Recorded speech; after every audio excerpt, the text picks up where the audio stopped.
உன் வார்த்தைகள் கேட்கப்பட்டது என்று வேதவசனம் சொல்லுகிறது.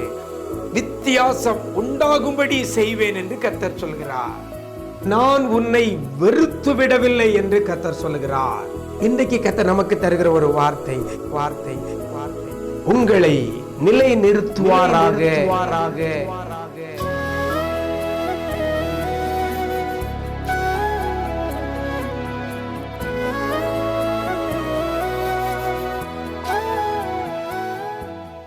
கிறிஸ்துவில் பிரியமானவர்களே, ஆண்டவர் இரட்சகருமாய் இயேசு கிறிஸ்துவின் ஈடு இணையற்ற நாமத்தில் உங்களுக்கு அன்பின் வாழ்த்துக்களை தெரிவிக்கிறேன்.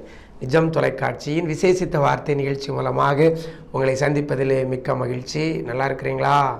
ஆண்டவருடைய கிருபையினால எல்லாரும் நல்லா இருப்பீங்கன்னு சொல்லி கர்த்தருக்குள் நம்புகிறேன். இந்த நாளிலும் கூட கர்த்தர் நமக்கு தருகிற ஒரு வார்த்தை 1 பேதுரு 5ஆம் அதிகாரம் 10ஆம் வசனத்தில் நம்ம பார்க்கிறோம். உங்களை நிலை நிறுத்துவாராக என்று இந்த வசனத்தில் சொல்லப்படுகிறது.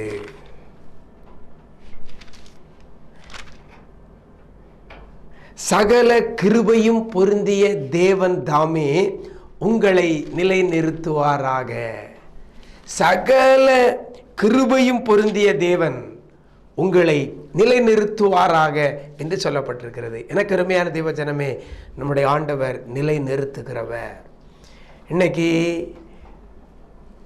நாம் ஒரு காரியத்தில் நிலையாக நிறுத்தப்பட்டிருக்கிறோமா, அல்லது நம்முடைய காரியங்கள் நிலையாக நிறுத்தப்பட்டிருக்கிறதா? எனக்கு அருமையான தேவஜனமே, உங்களை பார்த்த அந்த வசனத்தை ஆண்டவர் உங்களோடு கூட பேசுவதற்கு இந்த வார்த்தையை கொடுத்திருக்கிறார். சகல பொருந்திய கிருபை பொருந்திய தேவன் தாமே உங்களை நிலை நிறுத்துவாராக என்று பேதுரு சொல்லுகிறதை பார்க்கிறோம். அப்படியானால் உங்களை நிலை நிறுத்துகிறவர் சகல கிருபை பொருந்திய தேவன். எனக்கு அருமையான தேவஜனமே, நம்ம நிலை நிறுத்தப்படாதபடி நம்முடைய வாழ்க்கை இருக்குமானால், நம்முடைய சரீர ஆரோக்கியம் நிலை நிறுத்தப்படாதபடி, ஆரோக்கியம் நிலை நிறுத்தப்படாதபடி வியாதியோடு கூட இருக்கலாம். கொள்ளை நோய் காரணத்தினால பலருடைய ஆரோக்கியம் நிலை நிற்கலை, நிலை நிறுத்தப்படலை. பொருளாதாரம் நிலை நிறுத்தப்படலை, சமாதானம் நிலை நிறுத்தப்படலை. சில பேர் சொல்லுவாங்க, இப்போ 2 நாளாக தான் ரொம்ப சமாதானமாக இருந்தேன், அப்படி நினைக்கிறதுக்குள்ள 3ஆவது நாள் பெரிய பிரச்சனை வந்து என் சமாதானம் எல்லாம் போயிட்டு அப்படின்னு சொல்லுவாங்க. இப்போ தான் பிள்ளைகளை கட்டி கொடுத்து கொஞ்சம் வெளியே வந்தேன், அதுக்குள்ளே வேற ஒரு பிரச்சனை.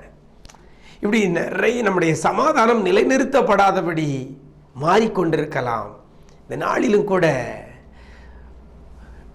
கிருபை பொருந்திய தேவன் உங்களை நிலைநிறுத்த போகிறார். கிருபை பொருந்திய கர்த்தர் நிலைநிறுத்த போகிறார்.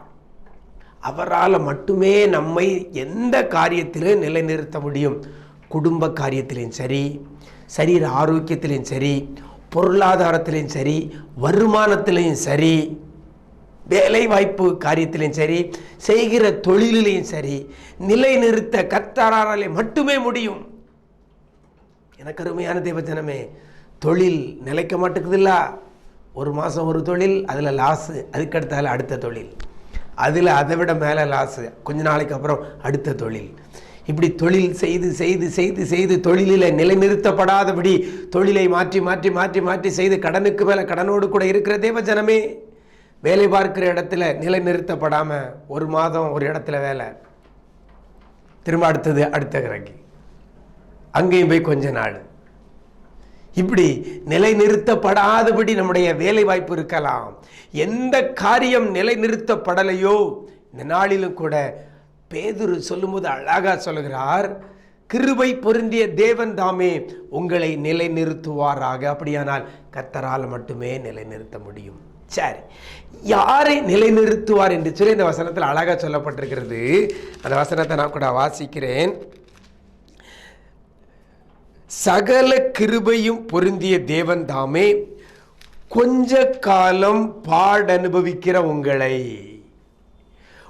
யாரெல்லாம் கொஞ்ச காலமா பாட அனுபவிச்சுட்டு இருக்கிறீங்களோ அவர்களை கர்த்தர் நிலைநிறுத்த போகிறார். எத்தனை பேர் பாட அனுபவிச்சுட்டு இருக்கிறீங்க அப்படி கேட்டா எல்லாரும் சொல்லுவோம், கை வைத்துவோம், ஆமா நான் பாட அனுபவிச்சுட்டு இருக்கேன். எவ்வளவு நாளா? கொஞ்ச காலமா, பல காலமா பாட அனுபவித்துக் கொண்டிருக்கிறேன் என்று சொல்றது வசனம் அழகா சொல்கிறது. கொஞ்ச காலம் பாட அனுபவிக்கிற உங்களை நிலைநிறுத்துவாராக. அப்படியானால் யாரெல்லாம் பாட அனுபவிச்சுட்டு இருக்கிறீங்களோ, சரீரத்திலையும் பாடு, வேலை பார்க்குற இடத்துலையும் பாடு, தொழிலில் பாடு, கடன் பாரம் என்கிற பாடு, கற்பத்தின் கனி இல்லை என்கிற பாடு, திருமணம் நடக்கலை என்கிற பாடு, இப்படி பல பாடுகள், எதுலையுமே ஆசீர்வாதம் இல்லாத பாடு, இப்படி அநேகருடைய வார்த்தைகள் நம்மளை பாடாய்ப்படுத்தி கொண்டிருக்கலாம். வேலை பார்க்குற இடத்துல கூட வேலை பார்க்குறவங்க உங்களை பாடாப்படுத்திக்கிட்டு இருக்கலாம், அல்லது மேலதிகாரிகள் உங்களை பாடாப்படுத்திக்கிட்டு இருக்கலாம்.